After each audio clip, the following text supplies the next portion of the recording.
he didn't change a word in the manuscript. That's Ed Ochester. I'm sorry, Ed Ochester. Yes, yeah. The great editor. He's just a tremendous father figure to me. I hadn't expected to say that. In some ways, maybe that's significant. I see him as a father figure. That's interesting. Anyway, he told me that he really admired my work, and that it had been a rare moment for him to accept a manuscript without wanting to make some changes, and then encouraged me to send another manuscript. And then I went to a Cambridge party, and I guess I'm urging folks to be mindful when they're invited to Cambridge parties. I met a woman who had also won an AWP award and had been published at Pittsburgh, and they never published another thing by her. She had submitted and resubmitted, and suddenly I was terrified. But Ed called me up and said he really liked what he saw in this book too. And he only wanted to change the title. He didn't think the title was going to work. It was by your forebear, I suspect. He said the original title was Heaven and Earth, and he seemed to think a guy named Blake from a long time ago had a few dibs on that title. So he told me I had to do something with that. Did he solicit you, or did you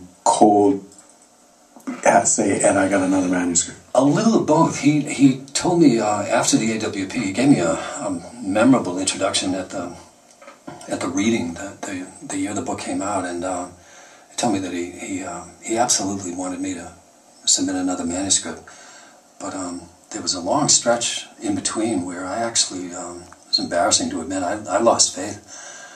I went to another AWP and saw him, and he kind of looked over my shoulder and went off to talk to Bob Hickok, who's one of the folks in the Pitt Poetry Series stable, and I was just crushed. I thought that meant bad things, and then about a month and a half later, he called from Key West, Florida, and said that he had taken 4 manuscripts with him down.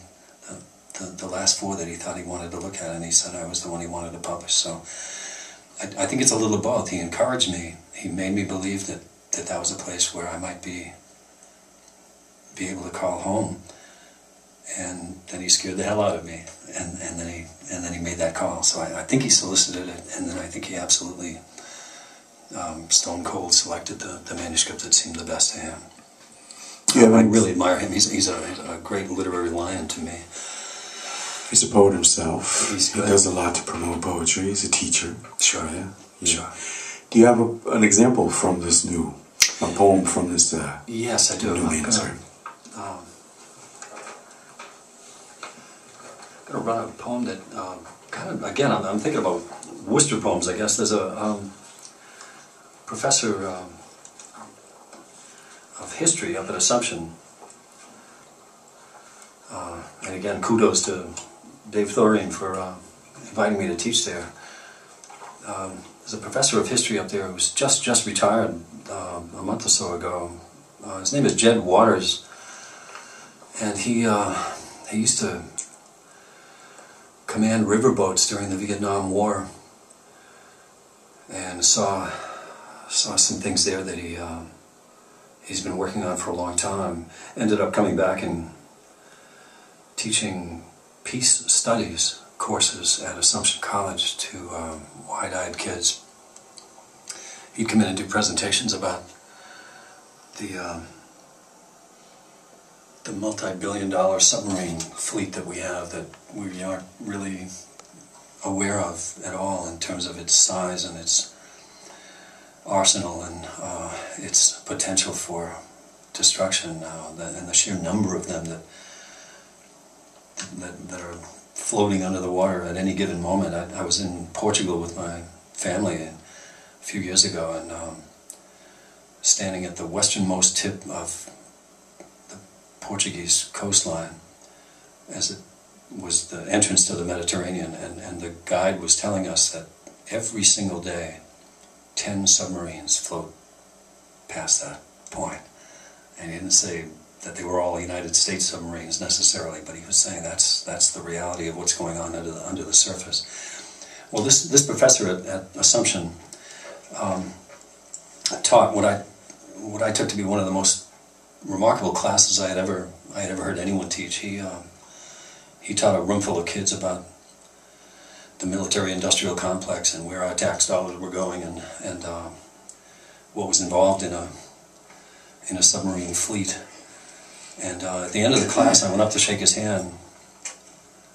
Again, I seem to write a lot about teachers and moments in a classroom, that teaching moment.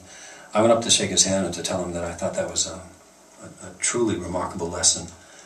And he turned and he had a tear in his eye. And I began to realize how the good teachers, and I think the good poets, I think oftentimes when you're putting it out there, you're putting out your best self, your best truth. Sometimes it comes out of you in any number of ways. So I sent this up to Beloit Poetry Journal. They told me that in this poem there was what they said was at once the best pun they had ever heard in a poem that they were going to publish, and the worst pun. And it was the same pun. And it's a bit of a lie. You'll hear it. It's in here, and it's unforgivable, but it's in there. So this is for a history professor who is just a remarkable person. He's still teaching at Worcester Tech. If anybody wants to take a class with this guy, you'll be glad you did. It's called High Tide. A man I know named Waters commanded riverboats during the war in Vietnam. He drilled through the heart of the Mekong. Now he teaches peace studies to wide-eyed kids. The arc of his life having turned him this way utterly, as if by design. They stare at him, silent as fish. He says he is casting his nets. He says power corrupts, peace through strength. He says Merv, CETO, NATO, mad. He says new submarines, launching platforms, multiple warhead killing machines. Ohio class, Ohio so centered, so far from the sea. Except in the Ice Age, the glacial moraine. The new Ohio's under ice caps again, circling the world smoothly, almost silently. He says there are things he cannot say. He says, expiate. His eyes fill up. He turns away. And this man with whom I am comfortable kayaks in the summer all over the world. In Alaska, the Aleutians, where Inuits since the Ice Age have hunted whales the size of submarines. And he has married a woman from Ohio, whom he loves smoothly, almost silently, more than he can say, even loving her name, Edith, a name that doesn't sit well among popular women's names, a name she herself doesn't like, but one that he loves just because it is her name.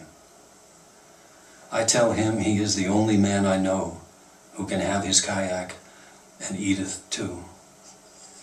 Like a fish out of water, I tell him, like Onitsura's haiku. He smiles, says sometimes he flips his kayak deliberately over and over in the Bay of Fundy, turning the fragmented world on its axis again and again, smoothly, almost silently. World into water, water into shimmering light.